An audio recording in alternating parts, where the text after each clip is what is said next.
disagree with me, but the problem of Nigeria is not bribery and corruption.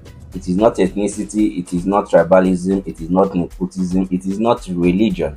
You see, because the way Nigeria is and the way most other countries are, when you go to America, you find corrupt politicians, and you are also going to find people who are racists.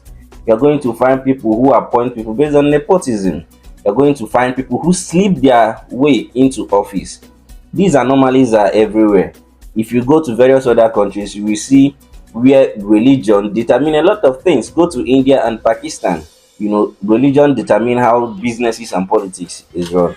But things are still going well in those areas. In Nigeria as well, we can still have those problems in corruption, bribery, tribalism, nepotism, and the rest of them, and things will still go well. But the major reason why things are not going well in Nigeria is because politicians do not face consequences when they fail, when they do something wrong, or even when they commit crimes, because they always go free. So politicians refuse to even make the least attempt to make things better.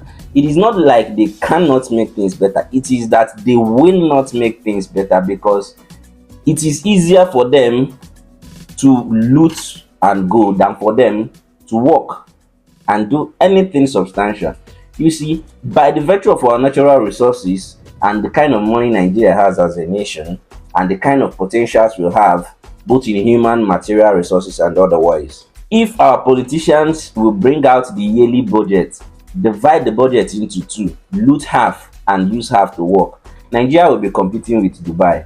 But no, they will, instead of looting half and using half to work, they will rather loot everything because they know what is the worst that can happen. After they leave office, use EFCC to stop them from traveling abroad, then they will go to EFCC and stay for 1 day, 2 days, 3 days, and then the case goes to court, and then they keep going to court for 10, 15, 20 years and nothing will happen. And while the person is still going to court, the person can still contest for another election and win, and then we can wait until after the person is done with his or whatever. Then after that, EFCC will still chase the person, and then they will now, somebody that stole hundreds of billions, they will now give the person 1 or 2 billion naira bail bond, and the person will now bail himself, and they will now say they are not going to allow him to travel, and then he will now stay in Nigeria and be enjoying the money he looted in Nigeria. Nothing serious happens to the person.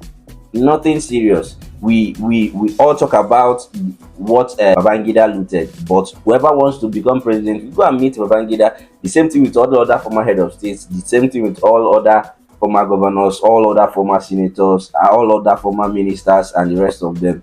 None of them is actually languishing in a jail till today. So why shouldn't they loot as much and as often as they like? That's the question.